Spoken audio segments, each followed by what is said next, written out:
Aujourd'hui, on va parler de la motivation et plus précisément, on va parler des motivations. Alors installez-vous confortablement, on décrypte tout ça ensemble. Il existe différentes théories sur la motivation. La plus connue peut être schématisée de la manière suivante. On peut placer à gauche la motivation, au milieu la motivation extrinsèque et tout à droite la motivation intrinsèque. Alors, on a la motivation intrinsèque, donc c'est la motivation qu'on a à l'intérieur. Quand tu fais quelque chose parce que tu aimes ça, tout simplement. Par exemple, faire de l'activité physique parce que ça te procure du plaisir. Ensuite, on a la motivation extrinsèque. Elle peut être divisée en plusieurs sous-parties. Mais globalement, c'est lorsque notre comportement est motivé par des conséquences externes, c'est-à-dire une peur de punition, la récompense ou encore la pression sociale.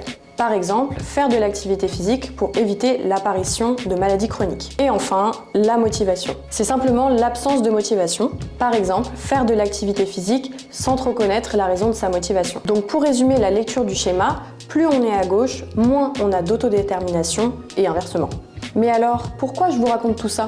Les études ont montré que la motivation intrinsèque est liée à de plus grandes performances et donc une plus grande satisfaction. En effet, comme la personne n'a pas besoin de raison pour pratiquer cette activité, cette dernière est plus durable dans le temps et favorise l'amélioration des performances, renforçant ainsi plus d'engagement. En bref, la motivation intrinsèque, c'est ton meilleur allié. En tant qu'enseignant à pas, nous faisons habituellement face à des personnes qui ont une motivation extrinsèque. Notre objectif va être de susciter l'intérêt pour la convertir en motivation intrinsèque. Pour cela, on va mettre en place différentes choses, comme par exemple proposer des exercices en lien avec l'intérêt de la personne, fixer des objectifs atteignables et progressifs, et enfin, valoriser les progrès et encourager les efforts. Avec ces trois clés, les bénéficiaires peuvent mieux s'investir dans la pratique et non pas être passifs afin que l'objectif santé devienne une activité plaisir. En conclusion, comprendre ce qui vous motive peut transformer votre approche des tâches quotidiennes et donc en cultivant votre motivation